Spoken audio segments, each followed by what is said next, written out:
대표님. 안녕하세요. 아유, 반갑습니다. 반갑습니다. 응해 주셔가지고요. 아니요, 별 말씀. 제가 기쁜 마음으로 달려왔습니다. 네네, 고맙습니다. 제가 온라인을 찾아가다 보니까는 요즘 최근에 목막, 미니주택, 미니멀, 프리팹 이래가지고 그런 단어들이 생소하지 않게 요즘 많이 나와요. 네네. 그리고 실제 봐도 그런 관련 업체들이 지방에도 많고요. 그리고 맞습니다. 대한민국도 이제 그런 시대에 이제 들어선 것 같은데. 네.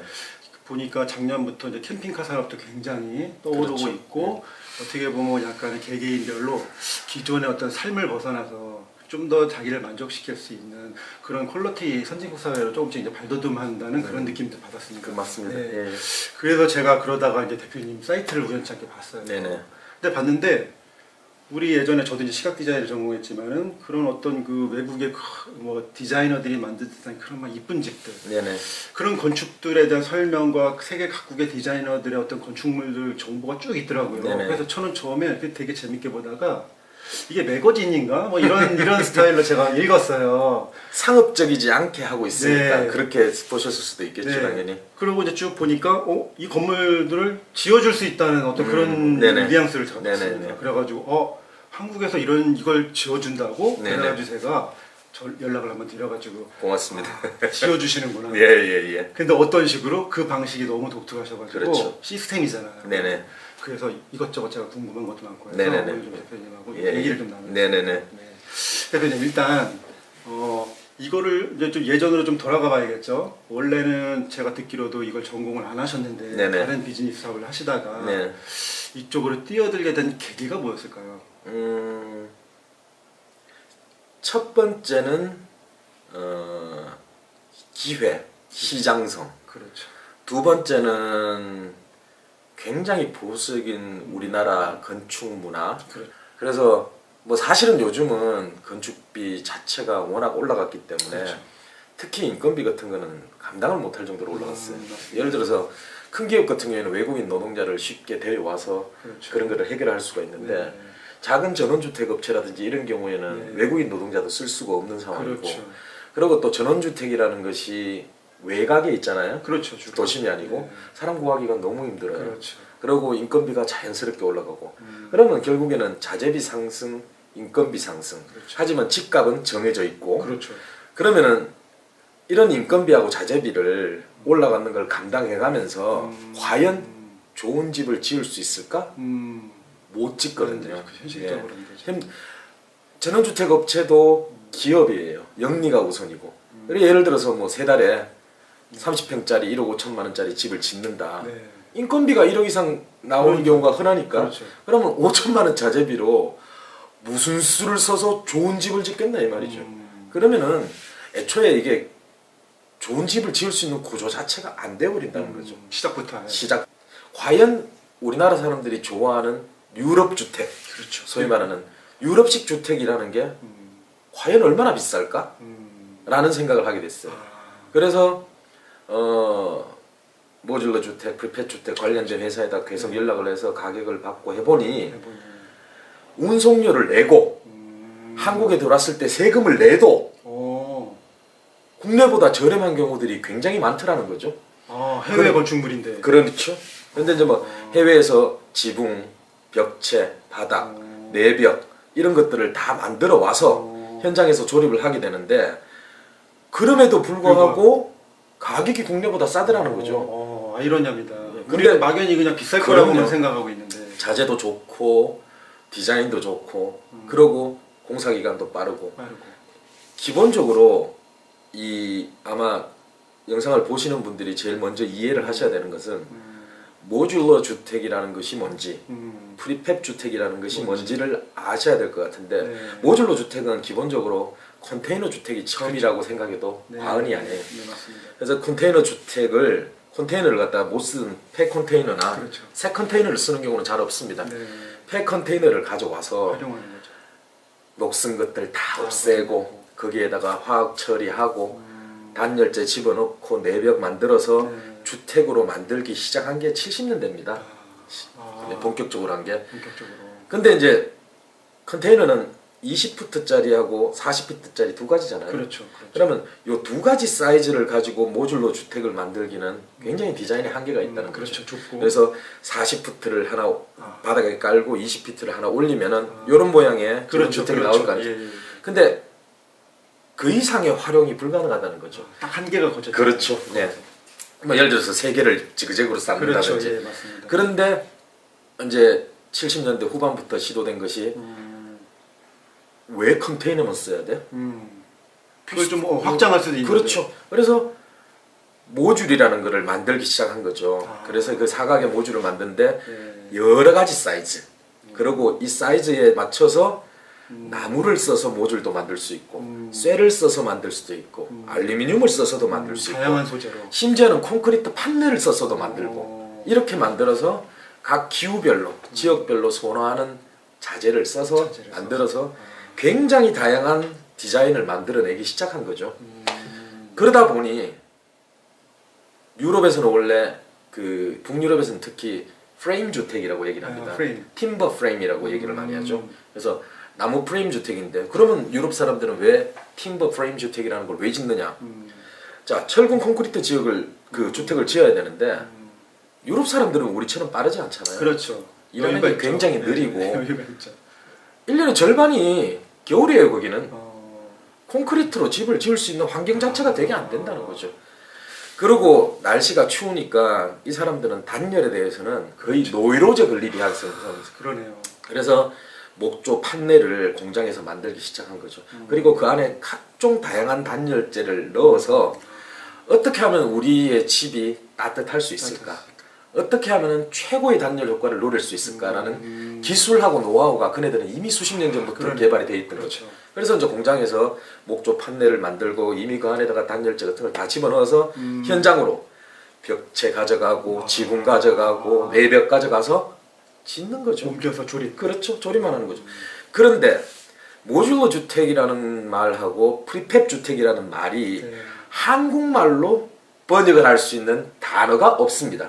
없나요? 없습니다. 그래서 한국에서는 쉽게 조립식 주택이라고 부르는데 조립은 맞아요. 네, 조립. 하지만 그 핵심이 사실 조립이 아니고 공장에서 만든다는 데 핵심이 있거든요. 현장에서 조립하는 것은 과정이 불가능해요. 그렇죠. 그래서 이거는 미국에서는 manufactured home이라고 얘기를 합니다. 공장에서 제작한 집이라고 얘기를 하고 그리고 또 유럽에서는 주로 prefabricated home이라 그래서 그거 역시도 미리 만든 집이라고 얘기를 하는 거죠. 근데 그 어떤 것들도 영어에서는 뭐 assembly house, 조립식 주택 이런 말 자체를 쓰질 않습니다. 그렇습니다. 그래서 우리나라 사람들은 조립식 주택이라고 하면은 이게 당연히 이동이 되는 주택이다. 그렇죠. 이게 굉장히 싼 주택이다. 싼 주택이다. 이게 굉장히 허접한 주택이다. 이렇게 생각하는데 그거는 말도 안 되는 얘기고 정확한 용어로 하면은 공장 제작형 주택 아니면은 뭐 그 공장 제조용 주택 이런 말들이 올바른 단어입니다. 근데 실제로 건축 업계에 있는 사람들도 조립식 주택이라고 부르고 그렇죠. 현재 그 내용에 대해서 잘 몰라요. 그래서 이제 기본적으로는 유럽에서는 지금 북유럽 같은 경우에 10채 중에 거의 8채를 이런 식으로 집을 짓습니다. 철근 콘크리트 시대는 이미 지났죠. 유럽 중부도 이미 지나고 있고 사실 이런 공법의 시초가 독일이거든요. 그렇죠, 독일에서 시작이 됐기 때문에 그네들은 이제 거푸집 만들어서 레미콘 부어넣고 양생시키고 이런 짓을 안 한다는 거죠. 잘 이미 끝났다는 거죠. 이미 세대는 지났죠. 그럼 예. 저희는 이제 시작이네요.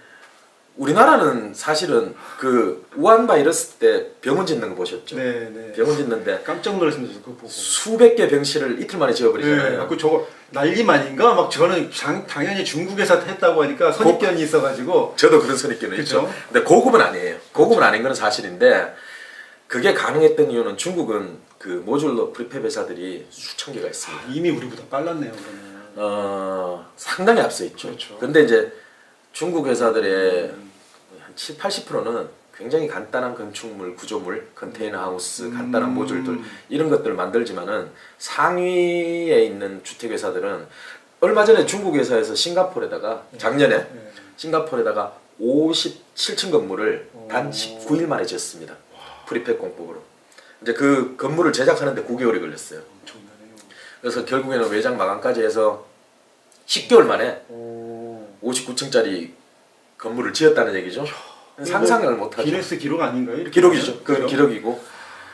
근데 이제 저는 아무래도 이쪽 분야에 제일 관심 있고 일을 하고 있기 때문에 그렇죠. 이렇게 집을 짓다가 짓는 걸 이렇게 보면은 건물들 막 2년 3년씩 짓는 거 보면은 왜 저럴까? 왜 사람들이 생각을 바꿀 생각을 안 할까? 왜 했던 방식으로만 내일 고집할까? 그렇죠. 그게 사실은 외국에 사례가 없으면 그럴 수도 있어요. 그렇죠. 모르니까. 모르니까. 하지만 메리어트 호텔은 이미 도심에 짓는 모든 고층 호텔들을 모듈러 공법으로 짓기로 했고 수많은 호텔들이 이미 그렇게 짓고 그렇죠. 있습니다. 그렇죠. 그리고 서양에는 우리가 얘기하는 공동주택들, 오피스텔 이런 것들은 모듈러 짓기 좋거든요. 그러니까 예를 들어서 뭐 6, 7평짜리 원룸 하나를 공장에서 인테리어까지 싹 다 해서 만들어 오는 겁니다. 그래서 컨테이너 싣고 와가지고 딱딱딱딱딱딱 쌓아버리면 끝나는 거예요. 그래서 200개짜리 객실 호텔이 불과 일주일 만에 지어집니다. 제작은 뭐 한 6개월 정도 하겠죠. 그런데 과연 200개짜리 객실의 호텔을 철근 콘크리트로 지으려면은 얼마나 걸릴까? 그러니까. 2년 넘게 지으면서 주위에 온갖 피해는 다 줘야 되고 그렇죠.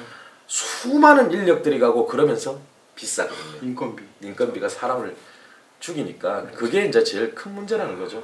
그래서 GS건설이 원래 그 상반기에 모듈러 회사 유럽 회사 두 군데를 인수를 했습니다. 아, 그런가요? 예. 그래서 이제 GS도 이제 변화에 이제 바람을 타기 시작한 거고 이제. 그렇죠. 시작을 하는 거죠. 예. 근데 우리나라 이제 전원주택 업체들도 이제 공장을 가지고 하는데 이제 사실은 완전 자동화 생산이 되는 곳은 제가 생각에는 별로 없다고 생각을 해요. 근데 뭐 제가 일일이 다 확인한 건 아니니까 그런 상황이고, 근데 사실은 독일이나 유럽 같은 경우에는 뭐 공장이 생산 라인 자체가 완전히 자동화되어서 사람이 없으면서 자재가 들어와서 판넬을 만들고 그게 단열재를 붙이고 외벽을 만드는 이런 것들이 완전 자동화된 라인들이 굉장히 많습니다. 그렇죠. 그래서 뭐 소위 말해서 30평짜리 주택에 들어가는 집의 구성품을 뭐 하루에 10채씩 만들어 내버리니까 과연 그런 회사들하고 경쟁했을 때 그렇죠. 우리가 이길 수 있을 것인가?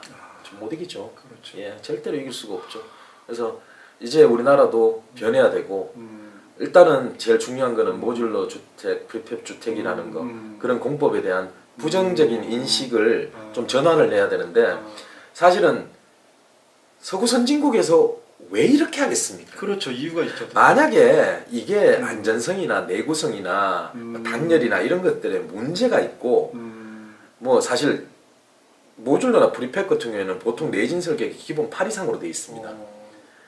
그런 걸 갖다가 만약에 문제가 생기면은 우리보다 소위 말하는 더 잘 사는 나라에서 그렇죠. 왜 그렇게 집을 그렇게 할 짓겠습니까? 이유는 없겠죠. 집을 지을 이유가 없죠. 안 하죠, 그렇죠. 걔들은. 그렇죠. 근데 이제 그네들이 이미 그렇게 하고 있고 많은 나라들이 다 그쪽으로 흘러가고 있는데 우리만 속도가 늦은데 다행히 이제 일부 전원주택 업체들에서 이제 목조, 뭐 콘크리트 판넬 이런 걸 이용해서 모듈러 프리팹 주택들을 조금씩 만들기 시작하는 거죠. 되고. 근데 이제 저는 아무래도 디자인 쪽에 포커스를 맞추다 보니까 저는 일을 함에 있어서 제가 하는 일에 대해서 자존심을 굉장히 중요하게 생각합니다. 남들 하는 거 따라가는 걸 제일 싫어해요, 저는. 네, 맞습니다. 그래서 남들이 못하는 일을 해보자라고 생각하다 보니 그래 세계적으로 유명한 정말 디자인 좋은 주택을 내가 가져오자 그 아이디어를 이제 예, 예. 실행에 옮기기 하신 그렇죠. 거죠. 근데 이제 뭐 사실은 현지에 가서 지금 유튜브 촬영하셨듯이 네. 가서 유튜브 촬영하면서 라이브 방송도 하고 집에 대한 동영상도 찍고 네. 실제로 그 소위 말하는 조립 과정을 갖다가 전부 다 촬영을 해서 저희들 주택 플랫폼에 올릴 생각이었는데 코로나 때문에 가지도 못하고 오지도 못하는 상황이 돼서 이제 블로그부터 시작을 한 거죠. 그래서 대표님, 예. 지금 시청자들은 예. 지금 대표님 막 방금 말씀하신 주택 플랫폼 이 개념을 잘 모를 거예요. 네네. 이걸 좀 설명을 먼저 해주시죠. 주택 플랫폼 저희들이 이제 상호가 주택 백화점인데 백화점이라는 말에서 보실 수 있듯이 말 그대로 원스톱 쇼핑하는 그런 사이트라고 보시면 돼요. 네. 저희들 플랫폼이 완성이 되면은 그게 이제 예를 들어서 웹사이트 같은 아. 플랫폼이 완성이 되면은 되고. 거기를 방문하시면은 수백 가지의 주택들이 거기에 전 세계 그 유명 주택들 그렇습니다. 제가 봤던 예. 물론 일부분입니다. 그러면 거기에 주택들을 보시게 되겠죠. 그러면 예를 들어서 제가 뭐 나는 식구들이 많아서 좀 큰 주택이 있어야 되는데 아니면은 또 어떤 분은 나는 와이프하고 둘이만 그렇죠. 둘만 그냥 사는데. 외곽에서 그냥 주말에만 있을 텐데 너무 좋은 주택 필요 없다. 뭐 어떤 분은 집은 작지만 나는 좀 탄탄한 데 있어야 되겠다. 그렇죠. 예를 들어서 저희 고객분 중에 한 분은 인제에다 집을 지시려는데 거기 굉장히 추우니까 사장님처럼 패시브 하우스로 짓겠습니다. 그래서 모든 사람들의 니즈 자체가 틀리잖아요. 그래서 이제 들어오게 되면은 건축 자재별로, 예산별로, 주택 크기별로, 주택 디자인별로 모든 걸 자기가 원하는 주택을 직접 고르실 수 있도록 선택을 해서 그래서 그런 플랫폼을 만들 생각이고 결국 이제 집이라는 게 짓는 게 쉬운 과정이 아니잖아요. 그렇죠.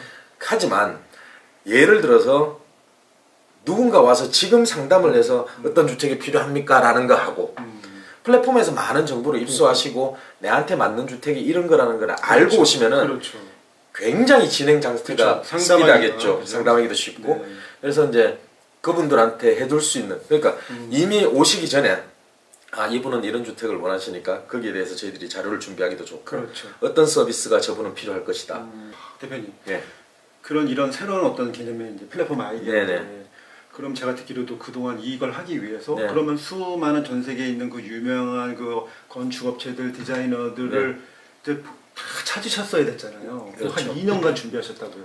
2년 조금 안 걸렸죠. 2년 조금 안 걸렸는데 일단 기본적으로 이제 영어가 되어 있는 대표님이 영어가 되시고 아닙니다. 영국에서 유학하셨다고 제가 들어가지고 영어가 되시는 네. 되는 사이트들은 네. 제가 쉽게 정보를 접하는데 네. 자 유럽 회사들 중에서 메인 페이지가 영어로 된 경우는 10개 중에 1개도 안 됩니다. 그래요? 예. 오, 의외네요. 그런데 정말 감사한 일은 구글이 번역 기능이 있잖아요. 그렇죠. 그래서 각국으로 된 그런 여러 가지 웹사이트를 그렇죠. 한국어로 번역했는데 사실 이게 의역 자체가 제대로 안 되잖아요. 그렇죠. 이제 그거를 보면은 다시 유튜브로 들어가서 영상 그 회사의 영상을 보면서 이해를 하고 그렇죠. 다시 사이트 와서 다시 보고 이해를 하고 이런 과정을 겪다 보니까 굉장히 시간 소모가 많죠. 많으셨네요. 그래서 지금 현재 조사를 해놓고 준비를 해놓은 업체가 한 수가 어느 700개 정도 됩니다. 700개. 예, 700개 정도. 이것만 해도 충분히 많은 지금 현재 업체들인데 더 찾으신다는 거잖아요 앞으로. 뭐 그래야 되겠죠. 제가 모르는 것이 분명히 있을 네. 거니까. 근데 이제 700개 업체 중에 이제 한 회사의 모델이 보통 적게는 그렇죠. 10개는 되겠죠. 한두 개가 아니잖아요. 12개는 되니까. 그럼 몇천 개의 그렇죠. 이제 그 중에서 이제 한국 고객분들이 좋아하실 만한 집을 그렇죠. 골라서 그러고 스타일을. 이제 그 일단은 가격 경쟁력도 있어야 되고 그렇죠. 디자인도 좋아야 되고 그렇죠. 그리고 그 수입하는 회사의 업력이 되게 중요할 그렇죠. 거 아니에요. 그렇죠. 최소한 파악하셔야 집을 10년, 20년 이상 지어왔던 업체들 그렇죠. 그런 거를 이제 추려서 플랫폼으로 집어넣는 거죠. 그동안 그게 핵심이고 그게 일이셨네요. 그렇죠. 그거를 이제 아무나 할 수 없는 거잖아요. 뭐 영어가 되고 뭐 하면은 할 수는 있겠지만은 이런 마인드를 갖기가 또 쉽지가 않거든요. 저는 사실은 이 일을 하면서 굉장히 행복했어요. 이 아름다운 디자인이라는 것들을 보는 것이 이렇게 행복한 행복하죠. 일이구나. 네, 저도 그랬거든요. 디자인을 전공하셨으니까 네, 당연하시겠지만 행복하거든요. 디자인이. 이게 그래서 어떤 날은 구글을 18시간을 봤어요. 밤이 새버리는 거죠. 밤이 새 검색하시다. 그런데 시간 가는 줄을 몰라요. 좋은 집들을 보다 보면. 그렇죠. 제 블로그를 보면 검색 단어, 유입되는 검색 단어를 보면 굉장히 신기한 걸 하나 발견할 수 있어요. 뭐냐? 모듈러 주택, 조립식 주택. 이거는 기본적으로 그렇죠. 많을 거 아니에요? 네, 네이버에 이렇게 막 쳐가지고 모듈러 주택, 조립식 3위가 뭐냐면은 유럽 주택입니다. 3위가. 예. 오. 이 사람들이 와 이렇게 많은 사람들이 유럽 유럽 주택에 대해서 동경을 하고 로망을 가지고 그렇죠. 있구나. 보고 있다는 거죠. 보고 있구나. 그리고 1989년에 해외여행 자유화가 되면서부터 저는 90년에 유럽을 갔습니다. 90년에 유럽을 갔는데 자 여행을 가면서 각기 다른 관심사들이 있잖아요. 저는 사실은 뭐 디자인 전공하셨다지만 저는 죽어도 못하는 게 미술이에요. 네. 그러니까 저는 프랑스 파리를 저는 이제 공부를 영국에서 했으니까 네. 영국에 오시는 분들 모시고 프랑스 파리를 얼마나 많이 갔겠습니까? 그렇죠. 저는 루브르 박물관을 딱 한번 들어가 봤습니다. 처음 갔을 때. 네, 네. 그것도 단체로. 네. 왜? 저라는 사람이 그렇게 뭐 미술을 이해하고 이렇게 못하니까. 근데 그쪽에 관심 있는 분들은 막 들어가잖아요. 근데 과연 유럽을 가시는 분들이 뭐에 가장 감동을 하고 어떤 것에 가장 깊은 인상을 가지느냐? 건물입니다. 건물이에요. 모든 유럽 국가들이 공통적으로 가지는 그 분위기가 그 나라의 역사를 품고 있는 건물입니다. 그리고 주택이 굉장히 화려한 것 같지도 않은데 나름대로의 나라별로의 매력을 다 가지고 있어요. 체코는 체코대로, 그렇죠. 유고는 유고대로, 프랑스는 프랑스대로, 영국의 그 빨간 벽돌집, 독일의 딱 그 투박한 주택들, 그리고 그 북유럽의 굵직굵직한 그 목조주택, 그렇죠. 그런 것들의 유럽의 매력이 다 스며들어 있습니다. 그렇기 때문에 이분들이 많은 분들이 이미 유럽을 갔다 오셨고 유럽 주택에 대한 로망을 가지고 계신 거예요. 그렇겠네요. 네. 그러니까 유럽 디자인을 보시면은 제가 이제 페이스북에 네. 뭐 여러 가지 사진들 올리고 하면은 네. 너무너무 좋아하세요. 유럽 주택들을 보는 것만으로도 즐거운 거죠. 그래서 저도 포스팅하면서도 즐겁고. 그렇죠. 그래서 이제 그걸 보시고 많이들 찾아오시고 그래서 요즘 문의들이 많고 사실은 국내 전원주택 회사들은 모델이 몇 가지밖에 없는 경우들이 많잖아요. 그렇죠. 대부분 그렇죠. 그러면은 사실 외곽에 좀 땅 산 데다가 집 하나 지어놓고 우리 모델하우스입니다. 이 집 사세요라고 이제 광고를 보통 하고 그렇게 하시죠. 그렇게 하면 좋잖아요. 네. 근데 쟤들 모델이 너무 많아요. 그래서 모델하우스로 운영할 수 있는 상황이 아니에요. 지금 현재로는 뭐 사업 초기고 하니까. 그래서 사실은 지금 뭐 계약을 하신 분도 전부 다 이제 도면 보시고 사진 보시고 동영상 보시고 결정을 하신 건데 결국은 이제 건축을 잘 아시는 분이세요. 그렇죠. 예. 그래서 이런 단열재를 쓰는데 가격이 이렇게 돼요? 국내보다 최소한 평당 100만 원 이상 싼데? 이게 외국에서든 무슨 상관이에요? 그렇죠. 사장님 저 이거 하겠습니다. 짓겠습니다.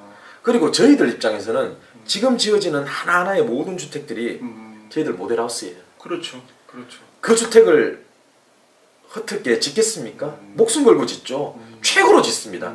실제로 그 주택을 짓는데 우리가 생각하는 만큼 퀄리티가 안 나오면은 우리 돈을 들여서라도 잘 지을 거예요. 그렇죠. 예, 그렇게 되는 거를 알고 이제 저희들을 선택하시는 분들이 있으신 거죠. 자, 대표님. 예. 제가 정리를 한번 해볼게요. 네네. 자, 그러니까 이런 거죠. 제가 상상을 좀 해봤는데, 자, 지금은 현재 플랫폼은 아직은 이제 기획 중이고, 네네. 현재는 정보 정도만 예. SNS, 예. 블로그에 현재 쫙 이제 정보들. 그렇죠. 예, 예. 그럼 제가 이제 그 얘기예요. 네. 너무 재밌게 보고 제가 이상하고 있던 그런 주택을 찾았습니다. 네네. 이렇게 짓고 싶어요. 네. 그럼 연락을 해서 예. 이걸 보고, 네. 그럼 그 현지 건축물 도면과 이런 예. 거를 다 보고, 그렇죠. 동영상 보고, 네. 그 결정을 하면, 그럼 이제 대표님께서 다 연결이 돼 있기 때문에 그렇죠. 그 회사 시공팀이 날라와서 그렇죠. 국내에서 똑같이 져주고 지어줍니다. 예. 이거라는 거잖아요. 그렇습니다. 근데 퀄리티는 좋고 그렇죠. 국내보다 그렇게 결코 비싸진 않다. 조금 싸죠. 조금 싸다 오히려. 지금은 많이 싸고. 현재는 많이 싸다. 지금은 저희들이 초반이니까 남기는 거 없이. 근데 사실 장사하는 사람들이 제일 쉽게 하는 거짓말이 아이고 나 이거 팔아도 남는 거 하나도 없어요. 그렇죠. 근데 저희들은 진짜로 원가로 해드립니다. 왜? 하나하나 짓는 주택들이 저희들 다 모델하우스이기 때문에 그렇죠. 모델하우스니까. 솔직하게 말씀드리고 원가로 지어드리는데 매년이면 얘기가 틀려지죠. 틀려지죠. 저희들도 사업이니까. 그러면은 뭐 평당 50만 원, 100만 원씩 올라가겠죠. 그래 되면은 국내보다 약간 싸질 겁니다. 약간 싸질 예, 예. 그럼 어쨌든 간에 올해 초기에 계약하신 분들은 횡재하셨네요. 그렇죠. 예를 들어서 지금 첫 계약하신 분은 45평 주택인데 네. 국내 시공가 대비해서 평당 최소한 150만 원은 절약하셨어요. 그러면은 그분은 7, 8천만 원 세이브하신 거죠. 대표님, 예. 그분이 지금 자세한 정보는 말고요. 예. 동해안 쪽에 지신다고 제가 들었는데. 예, 그쪽, 강원도. 강원도에 예, 예, 지시고 예. 그 정보는 혹시 알려주실 수 있나요? 어느 나라의 어떤 건축을 선택하셨는지. 북유럽 쪽이고요. 아, 북유럽. 패시브 하우스입니다. 패시브 하우스. 패시브 하우스라는 것은 평수는요? 45평입니다. 45평. 예, 패시브 하우스라는 거는 결국 이제 우리나라에서도 이제 서서히 바람이 부는데 네. 제일 쉽게 얘기하면은 제로 에너지 하우스라 그러죠. 아, 제로 에너지. 예. 그래서 이제 냉난방이 거의 안 들어가는. 필요 없죠. 필요 없는. 예, 예. 아. 그래서 이제 패시브 하우스라는 건 쉽게 설명하면은 집이 남향으로 되어 있어요. 네. 낮 동안 햇볕을 받아가지고 전부 다 집이 데워집니다. 네. 그럼 거기에 이미 에너지가 생기잖아요. 그렇죠. 그러고 집이 완전히 밀폐가 되어 있기 때문에 집 자체에 에너지 손실이 없어요. 창호도 삼중 창호를 써야 되고 집안에 열 회수 환기 장치가 있어야 되고 완벽한 집을 지어놔요. 그러면 낮 동안 데워진 집, 그리고 우리가 사실은 별거 아닌 것 같지만 집안에 이런 조명들, 그렇죠. 이런 것도 열이 나옵니다. 그렇죠. 열이 나오고. 가전제품에서도 열이 열이 나오고 나오고. 제일 중요한 건 우리 몸에서도 열이 나와요. 체온도. 그래서 100이라는 에너지가 보통 주택에 필요한데 패시브 하우스는 10이 필요하다. 그럼 그 10을 어디서 보충할 거냐? 집에 낮 동안의 햇볕들, 데워진 그거가, 그리고 조명, 사람의 체온, 이런 것들로 나머지 10%는 충분히 보충이 된다는 거죠. 그래서 여름에도 덥지 않고 겨울에도 춥지 않아서 실제로는 유럽 같은 경우에는 패시브 하우스에 냉난방기 자체가 존재를 안 합니다. 아니 에어컨하고 없어요. 난방이 없다는 거 예, 집안에. 예. 패시브 하우스 안에. 아니 그냥 이거 무슨 가짜가 아닌가 상상 그럴 생각이 들 정도거든요. 91년도에 이제 독일에서 처음 지어졌고 독일의 패시브 하우스 협회가 있습니다. 이제 그 협회에서 지어진 집에 가서 모든 걸 다 조사를 해서 인증을 해주죠. 대표님, 예. 냉난방비가 제로라는 건 예. 1년만 딱 계산을 해도 굉장한 비용이 지출이 이제 없어지는 건데 그렇죠. 그러면 그냥 우연치 않게 생각하기에는 그럼 초기에 집을 질 때 그만큼 단열재 뭐 그런 걸 잘 더 선택을 그렇죠. 해야 된다는 네. 건데 그럼 혹시 패시브 하우스가 초기 투자 비용이 혹시 너무 많이 또 들어가서 지금은 그런 건 아닌가요? 지금은 비싸죠. 당연히 비싸죠. 근데 이제 국내에서는 패시브 하우스를 제대로 지으려면은 일반 전원주택 비용보다는 많이 비쌉니다. 평당 최소한 100만 원 이상 비쌉니다. 그럼 대표님 그 비용이 초기 투자 비용이 냉난방비를 아낌으로 해서 상세가 된다는 거잖아요. 상세는 되죠. 당연히 상세가 그렇죠. 되죠. 그리고 일단 좋은 집에 살잖아요. 그렇죠. 단열이 잘 된다는 것은 요즘 우리 아파트에 층간 소음 되게 심하잖아요. 심하죠. 단열이 잘 된다는 거는 방음도 잘 돼요. 플러스 방. 예. 그냥 단순하게 단열이 잘 돼. 그러니까 많은 제로 에너지 할 수, 어느 정도 에너지는 써야 되겠죠, 그렇지, 당연히. 약간. 하지만은 세이브 되는 게 공식적인 통계에 의하면 최소 70에서 90%니까 그러면은 뭐 쉽게 얘기하면은 한 달에 10만 원 냉난방비 나갈 때에서 그렇죠. 만 원에서 3만 원 사이 낸다는 얘기예요. 그렇죠. 그러니까 그게 사실 유럽 같은 경우에 냉난방비가 되게 비싸잖아요. 그러면 그 세이브하는 폭이 사실은 어마어마하죠. 크다는 거죠. 그리고 유럽의 일부 지역은 이제 패시브 하우스가 아니면 건축 인허가를 안 내줍니다. 이제 왜? 그게 아니고 결국에는 에너지 소비는 환경오염하고 같이 가잖아요. 국가 경제가 또 그렇죠. 직결되는 문제죠. 환경오염하고 같이 가기 때문에 그렇죠. 그런 문제까지 환경오염. 해서 이제 서서히 그런 경향들이 생기고 있습니다. 그럼 우리도 곧 오겠네요. 금방 오진 않지만 그쵸, 좀 오겠죠. 좀 조금 멀지만 오겠죠. 예. 그리고 이제 지금 집을 지으시는 저희들 같은 경우에는 사실은 지금 전원주 패시브 하우스 지으시는 분들이 국내 전원주택 시공 비용으로 지을 수 있습니다. 예. 저희들이 이제 특별히 계약한 회사가 한 군데 있어서 원래는 그네들도 원가, 저도 원가, 모든 걸 남기지 말고 원래는 부담 없이 지어주고 내년에 본격적으로 사업을 하면서 돈을 벌자. 알리는 단계는 그렇죠. 현재는. 그래서 지금은 전원주택 비용으로도 저희들 통해서 패시브 하우스를 지을 수 있습니다. 저도 빨리 져야겠네요. 저도 없습니다. 근데 아직은. 아 그러시구나. 예. 9월달에 집도 시공도 하고 그렇죠. 또 뭐 여러 가지 조치들이 완화되면 유럽도 가야 되고. 그렇죠. 그리고 이제 뭐 좀 더 가능한 다양한 모델들의 주택들을 짓고 그 시공 과정을 갖다가 직접 고객분들한테 보여주고. 영상으로도 보여주시고. 그럼요. 예를 들어서 모듈러 주택이면은 주택 하나 짓는데 2, 3일입니다. 예. 상상이 초월하네요. 예. 근데 뭐 그걸 갖다가 말만 이렇게 하는 것보다 뭐 이 휴대폰으로 제가 몇 분만 찍어도 그러면 다 나올 거 아니겠습니까? 그렇죠. 그리고 이제 그 안에 내부를 보시면은 모듈러 주택 같은 경우는 이미 제작되어서 오는 단계에서 안에 인테리어부터 뭐 화장실, 욕실 싹 다 갖춰서 오기 때문에 갖다 올려서 얹히면 되는 거죠. 올려서 전기 외부하고 연결하고 그렇죠. 수도 외부하고 연결하면은 끝. 설비만 연결하면 그럼요. 그럼 끝입니다. 그러니까 그런 게 그러면은 해외에서 오는 주택들이 저걸 믿을 수 있을까? 우리보다 집을 잘 지으면 잘 지었지 못 짓진 않죠. 그리고 이제 우리나라의 건축 인허가 기준을 저희들이 미리 얘기를 해줍니다. 단열은 이런 걸 써야 되고 그 해당 국가의 그렇죠. 그 팀들한테 예, 미리 얘기를 해주고 제작 단계에서 예를 들어서 뭐 우리 중부 이 지역에 외벽 두께가 155mm 이상 돼야 된다. 뭐 사실 155mm 미만 주택을 짓지도 않습니다. 제가 안쪽 선진국에서는 보통 250, 300이니까 그래도 이제 미리 그런 상황을 알려는 준다는 거죠. 창호는 예를 들어서 뭐 열 관리율 관련된 테스트 리포트가 있어야 된다라는 상황 그런 걸 미리 알려주죠. 그러면 제작 단계부터 다 반영해서 혹시나 빠뜨리는 게 있는가 생각을 해서 이제 제작을 해서 오기 때문에 전혀 문제될 게 없죠. 예. 그럼 그 해당 국가의 그 담당자가 관리자든 예. 누군가 와서 가블리 감독을 한다는 거죠. 그렇습니다. 공사가 끝날 때까지 책임을 지고. 근데 그 모듈러 주택도 짧지만 프리팹 주택도 사실 외장 마감, 내장 마감을 제외하고 집 자체를 세우는 거는 3, 4일입니다. 끝난다. 예.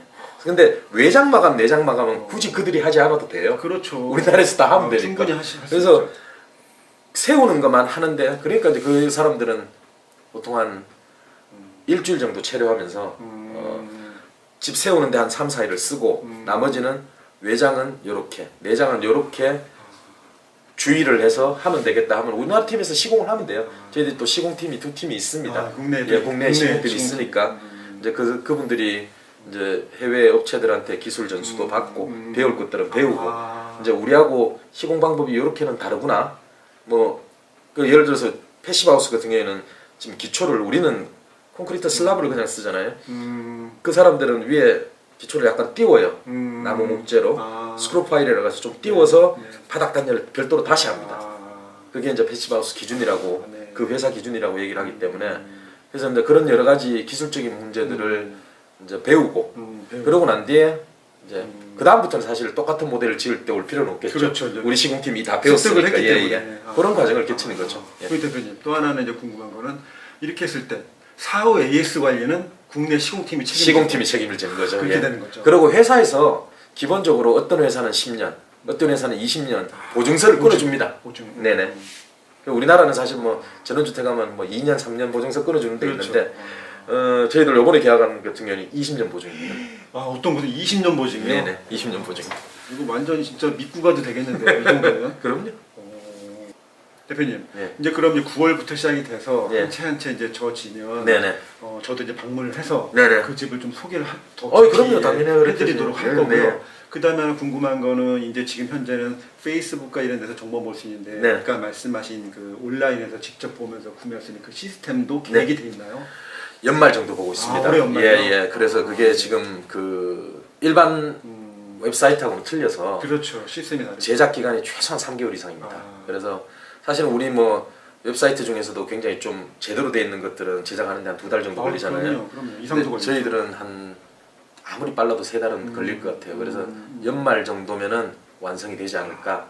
대표님, 저는 문득 지금 이런 상상이 들었어요. 이 구상을 막 저 보면서 굉장히 좋다는 거 들었고 어떻게 보면 기존 그 주택 시장에 서서히 뭔가 파급력을 막 줄 것 같아요. 그 다음에 이런 건물들이 지역별로 막 지어지기 시작하고 패시브가 소문나고 환경적으로 좋으면 국가에서도 이런 게 더 인정이 되도록 바라볼 것이고 바뀔 겁니다. 주변에는 건축물 콘크리트로만 짓다가 뒤돌아보겠죠. 바뀔 거예요. 그렇죠? 바뀔 그런 거예요. 어떤 파급력을 줄 수 있을 것 같다는 생각이 지금 요즘 케이블이나 공중파에 주택 관련된 채널들이 되게 많습니다. 많죠. 그 채널들마다 지금 소위 말하는 조립식 주택, 모듈러 주택, 프리팹 주택에 대해서 다 방송을 하고 있습니다.